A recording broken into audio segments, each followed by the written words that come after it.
एक समय की बात है। नवरंगपुर नामक गांव में शिवा नाम का एक ईमानदार किसान रहता था। शिवा गेहूं की खेती करता था। वह अपने गेहूं को मंडी में बेचने की बजाय उन्हें अपनी बैलगाड़ी में लादकर सीधे सीधे गांव-गांव जाकर लोगों को उचित दाम पर बेचता था। एक दिन उसके पास रघुनाथ नाम का आदमी आया। वह दूसरे गांव से आया हुआ था और बोला, अरे भैया नमस्ते। मैं बताता हूँ कि मैं कौन हूँ। मैं पास के ही कस्बे से आया हूँ।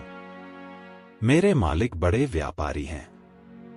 नगर की मंडी में उनकी बड़ी दुकान है। उन्हें बहुत बड़ी मात्रा में गेहूं चाहिए। अगर तुम चाहो तो हम तुम्हारे पूरे खेत का गेहूं खरीद सकते हैं और तुम्हें मोटा पैसा भी देंगे। शिवा ने शांत स्वर में कहा, भैया मैं मेहनती किसान हूँ। मैं अपने गेहूं खुद ही बेचता हूँ।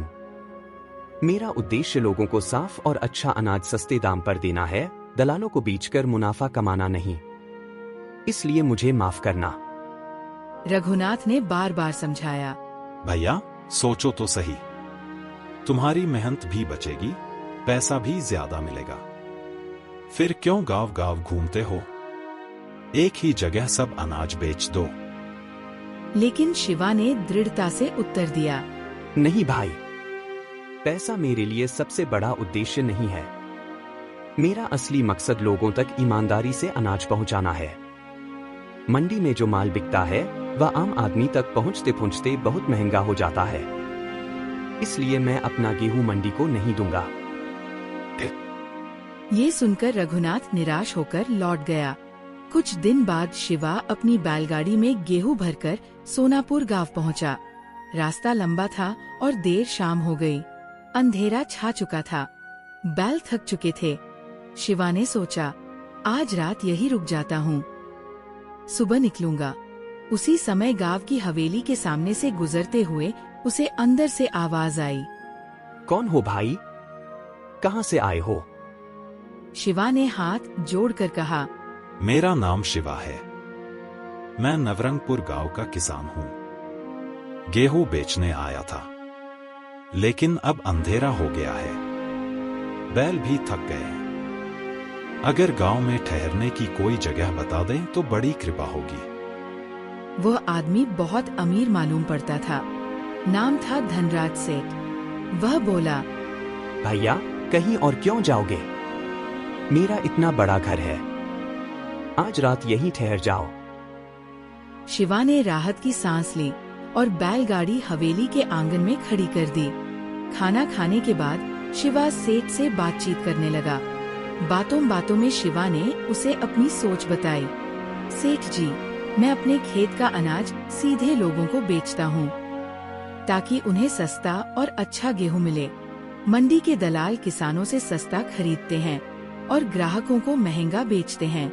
इससे किसान भी परेशान होता है और गरीब आदमी भी। धनराज सेठ गंभीर होकर बोला, बिल्कुल सही कहा तुमने। यह मंडी वाले बड़े चालाक हो गए हैं।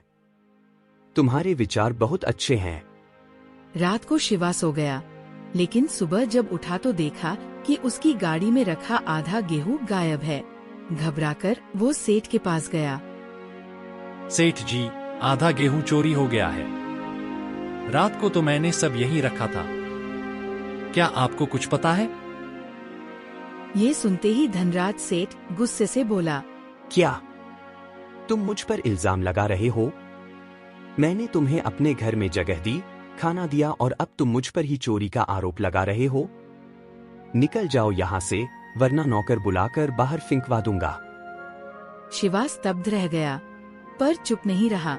वह सीधा गांव के मुखिया जी के पास पहुंचा और सब बात बताई। मुखिया जी ने गंभीरता से सुना और सेठ को भी बुलवा भेजा। धनराज सेठ आया और बोला, मुखिया जी, यह किसान झूठ बोल रहा है। मैं अमीर आदमी हूँ। भला मुझे इसके गेहूं की क्या जरूरत?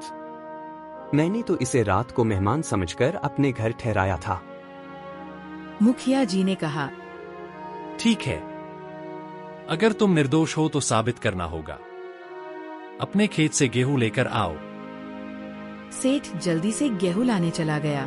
वापस आया तो मुखिया जी ने उसकी बोरियों की तुलना शिवा की बोरियों से कराई। गांव का एक ज्ञानी व्यक्ति हरिदास को बुलाया गया, जो अनाज की पहचान करने में माहिर था। उसने दोनों अनाज ध्यान से देखा और चख कर बोला, सेठ जी के लाए हुए और शिवा के अनाज में बहुत फर्क है। यह चोरी हुआ अनाज शिवा का ही है। तभी गांव के कुछ लोग बोले, हाँ, कल रात हमने सेठ के नौकरों को आंगन में बोरियां उठाते देखा था। अब तो सेठ पकड़ा गया। डर के मारे उसने सच कबूल कर लिया। हाँ, मैंने ही लालच में आकर गेहूं चुराया था। मुझे माफ कर दीजिए। मुखिया जी गुस्से में बोले, तुम्हें माफी नहीं मिलेगी। चोरी, झूठ और किसान को बदनाम करने का अपराध किया है। अब दंड मिलेगा। आदेश हुआ कि सेठ को जुर्माना भरना पड़ेगा और आगे से किसी किसान को परेशान नहीं करेगा। शिवा को उसका चोरी हुआ गेहूं वापस मिला। गांव के लोग उसकी ईमानदारी और साहस की सराहना करने लगे।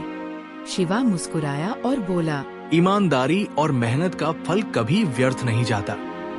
उस दिन के बाद गांव के सारे किसान और भी सजग हो गए और किसी भी मंडी के दलाल पर आंख मूंद कर भरोसा करना छोड़ दिया।